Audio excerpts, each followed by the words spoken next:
So the relief that people are seeking is uh, a lot more attainable than they think. I'm joining this conversation on TikTok. It's part of what I talk about on my channel, which is the fact that we have to decide collectively to see the humanity in each of us. We have to decide that dehumanizing the other, whatever group it is. Some people look at different groups and different classifications, and they've decided to see them as not human. They are the thing to be conquered and destroyed, because that's the underlying logic, unfortunately, of our world systems. And so if we're gonna move forward as a species, as I always say, we gotta start acknowledging the humanity in other people, whether you were raised to think that way or not. And then two, you have to stop trying to subjugate the other. Our current systems are based upon that, and you've got to begin to identify how one group or a person, look at your job, look at how it's done in your school. Begin this week to see how people are subjugated. First they identify the out group, the group that they can punish and then they can treat any kind of way. The group that they feel that it is acceptable to mistreat, and they forgive themselves for it, because they're used to dehumanizing those group of people, forgiving themselves. They go to their God and they repent it's the most obnoxious and crazy thing I've ever seen. Go to somebody else instead of the person that you've harmed. You go to God and you say, "Oh, forgive me for this," when you're not even dealing with what you did and the person to whom you did it to.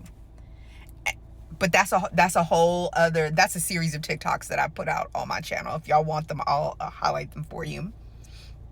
But I want to say this.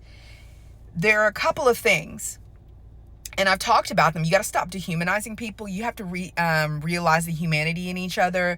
And three, you have to stop subjugating the out group. And four, you have to stop this cult of individualization. It's this weird, and I'll have to draw it so you guys can see how the psychology of the stupidity that we see in the world under capitalism, like how this mess works. Because in order for capitalism to exist, people have to be subjugated. And so people have been habituated to subjugation. I'll stop using the big words, but people have been habituated to this nonsense that is all a fiction. There is enough food, there is enough shelter, and if there is not enough food in one area, we can create the means of redistribution. The problem is hoarding. I think people don't understand that worldwide. It's hoarding. And so you have financial hoarders, and other hoarders we'll stick to the financial hoarders that are harming people globally. And so my contribution to this conversation is just those four basic things. I think people need to sort of deconstruct what they're seeing, because if people began to realize that these systems and ways of thinking and ways of being are fictions that we've accepted, they would understand just how unreal everything is.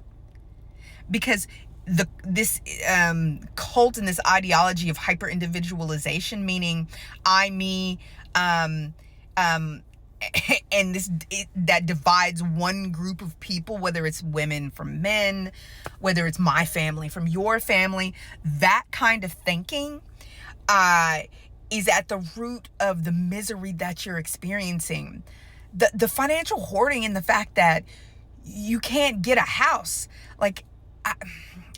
just because the information that I have and my own special gifts, I knew to get a house at a period of time, and I've advised. I think I'm on. I had one friend who took my advice, and now we're all sitting on 3 times what we paid.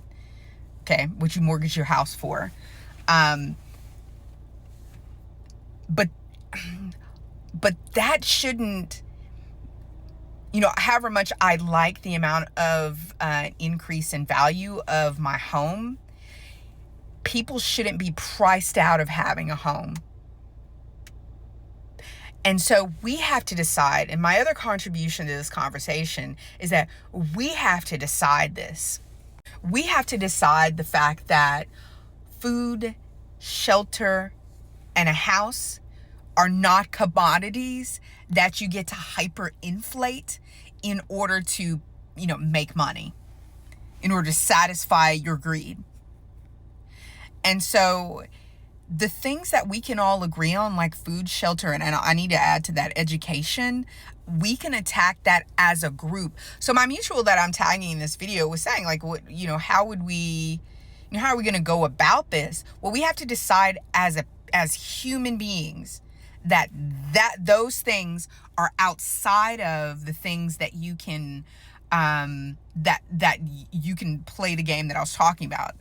That those things, that because because what's going on is they know that you guys need an apartment, you need a house, you need food, and so they know that in an area, because that's what's going on, it's price fixing, in an area that they can jack up the prices of those things, and that you're just going to have to struggle to afford them if you're going to be able to afford them.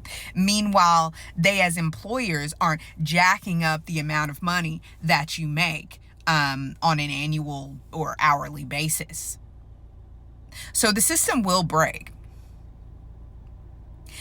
And the middle class that's gone from being eroded to strangled into annihilation will disappear.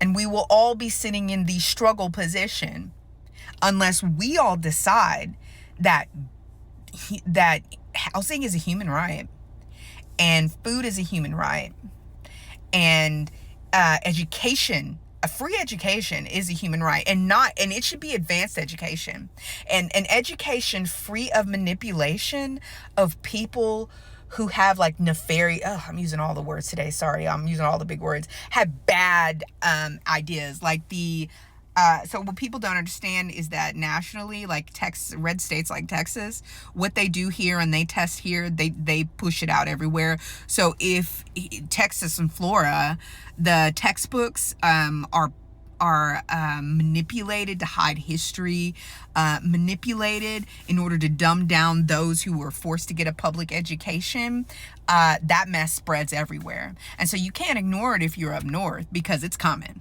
That's just how this has worked. It's how the Daughters of the Revolution, all those Civil War fan clubs have used their money that they got from oppressing and enslaving Black people. They've used that to manipulate, for generations they've used it to manipulate our education system. So we have to decide that that's no longer touchable. And so that's my answer. That's what we all need to know. And we all need to raise generations of people who refuse, who refuse to, they refuse these efforts by these groups.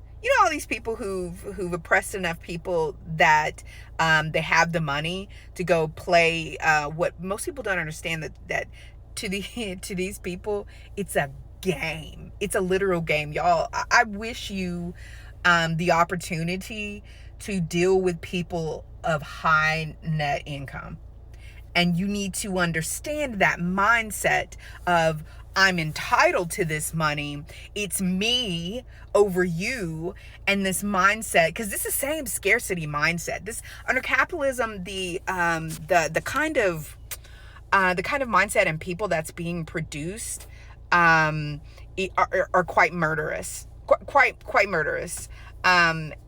And what's lost in all of it is the humanity, because in order to dehumanize another, you've got to also dehumanize yourself, because you've got to learn to accept the